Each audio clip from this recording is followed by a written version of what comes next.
Hey guys, Tbull here. Today we're going to be checking out some patch notes. We got an update to World of Warships Legends coming next Monday. That's October 3rd.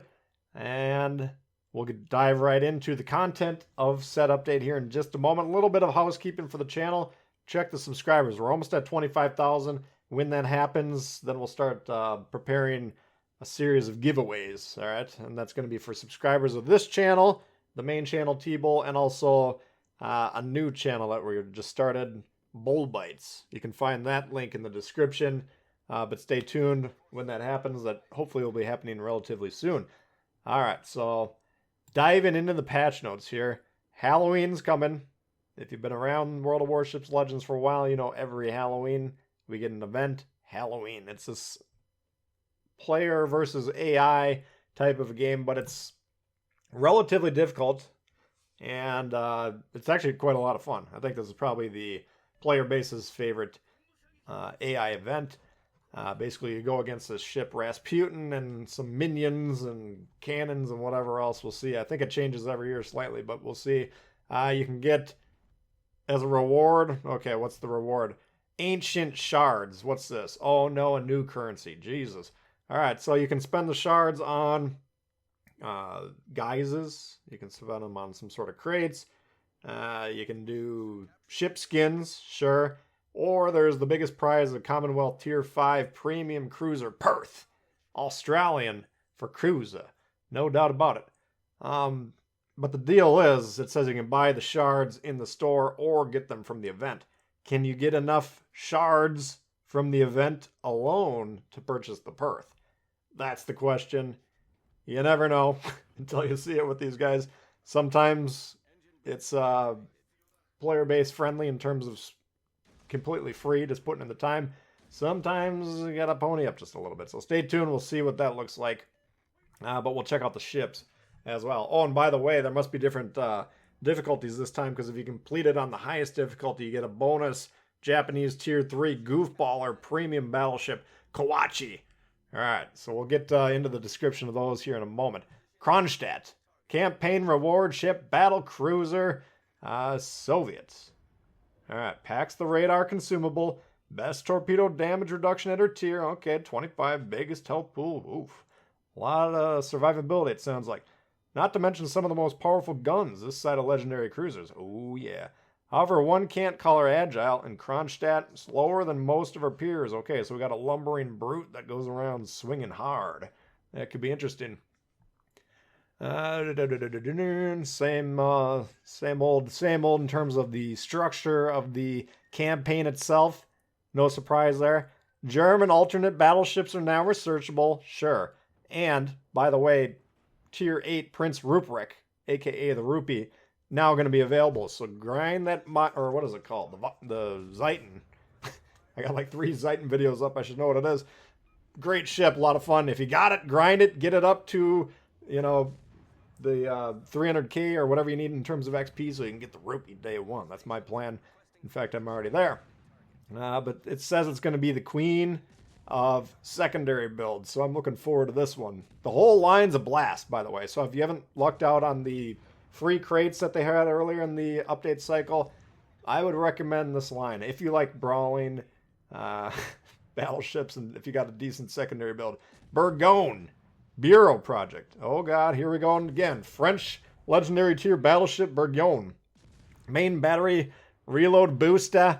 Access to the engine boost consumable. Also one of the fastest legendary battleships with a maximum speed of 32 knots, and she has some powerful AA defenses. That's the Bourgogne.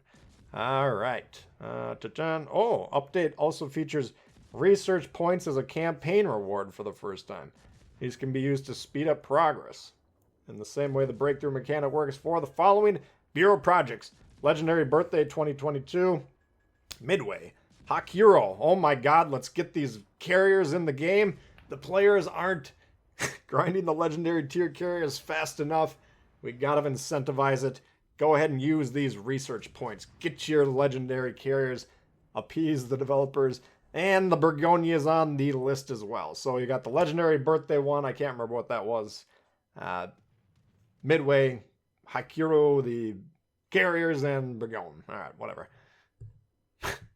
Okay. Oh, new ships to the update and more. Let's check out the new ships. British Tier 5 Premium Aircraft Carrier Ark Royal. Whew. Enough said there. Tier 7 French Cruiser Bayard. Here we go. Between her fast turret traverse, above average speed and agility, and moreover, a combo of main battery reload booster and engine boost. Some very compelling reasons to take her into battle. Bayard. That one looks interesting. Commonwealth Tier 5 Premium Cruiser Perth. Here's the one we're talking about earlier. Sonar. Crawling smoke generator, like the Italian line. Above average concealment and agility. What's not to like, it says. Oh, and she gets nearly tailor-made commander. All right, let's check out the commander. Harold Farncombe. Base trait. Decrease both detectability range and time for your ship when firing in smoke. Up to 10% each. Interesting for certain builds. British and Commonwealth. Unique skill. Shell from the Ghost. This is the slot 2, I believe. Yep, slot 2. Increase both main battery range and shell grouping when firing in smoke. Up to 4% each. Oh god, Minotaur just got stronger. That's the Perth. Okay, so you get the Perth, you get the commander. Tier 3 Premium Battleship Kawachi. Well, that commander doesn't look bad, by the way. Alright. 12 guns, 6 turrets. 305s, sure. She's anything but fast, but the sheer number of guns lets her display strength in situations where torpedoes are not prevalent. Okay, yeah. Well, that's never in Tier 3 games, but fair enough. Could be interesting. Balance changes. Now they're getting into carrier rebalancing. Okay, I'm just going to read this verbatim, this paragraph. There's some blanket changes for carrier squadrons and carrier visibility. Squadrons receive more HP. Oof. But we're taking baby steps. Okay. As the last increase worked tangibly for squadron survivability. When it comes to visibility, our initial parameters didn't account for superstructure height. And they now will. This might change the survivability of motherships for some nations more than others, but on average, carriers still survive better than any other ship type, and carrier hunters are rarely able to break through until the mid to late stages of battle. Only the proest of the pro Japanese destroyer players know that you have to go all the way around the edge of the map for the first 12 minutes to get to that carrier. That's how you break through. Come on, Wargaming. Just tell the carrier or tell the destroyer players how to do it. All right. But anyway, looking at these balance changes, the changes to surface detection look like they're anywhere from like 0.1 kilometers at a tier 3, Langley, for instance, up to a fairly significant, 1.2, 1.5, whatever. They're getting more visible, these carriers. Good. Bad, HP increasing. All right. I don't know about you. I tend to get focused by carriers a lot, and I'm not shooting down these very readily in most ships. I think we're getting pretty close to the point now where we have to consider, as players, do we start speccing for anti-air on our cruisers, potentially battleships, maybe even destroyers? I mean, you might have to take a hard look at your Navy and start saying, what's going on here? Because they're just going to start, boosting these things a little bit. We got to get a carrier in every game. Come on, how do we do it? We got to keep making them stronger. All right, so at least they're taking it slowly. They're not crazy about this. And call me delusional or not, but I think I'm affected by carriers at an above average rate, and they don't typically ruin my life.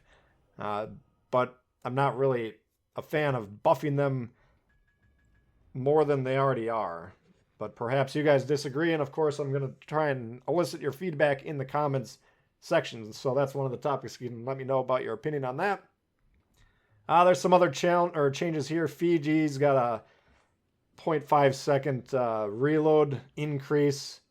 Tallinn took a little bit of a slap, 1 second on the reload, and then the damage went down by about 250 per full Citadel shots. I mean, not massive, but it's a couple percent or whatever damage reduction on the AP. I mean, the Tallinn's brittle, but devastating if you can keep it alive and in position. Duca d'Aosta, tier 5 Italian cruiser. Main battery reload increased by half a second. I think the Duke starting to shine now that it's got the SAP shells. They're trying to dial it back just a smidge. Fair enough. Okay. Premium cruiser, tier 6 Italian Abruzzi. Maximum AP shell damage increased by 300, and maximum HE shell damage increased by 200. Fire chances increased by 3%. Where was that buff before the SAP came? That ship needed that buff 2 years ago or a year ago, whenever it came out. But I don't shoot either of those shells anymore very often, at least. Probably need to fire them a little bit more. Well, I don't have HE on the build. That's, of course, you don't have to put the SAP, but if you run the HE, you'll get a boost there. There's some bug fixes or whatever.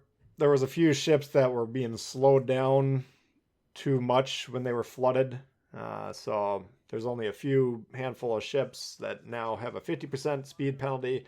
Most ships should have a 20%.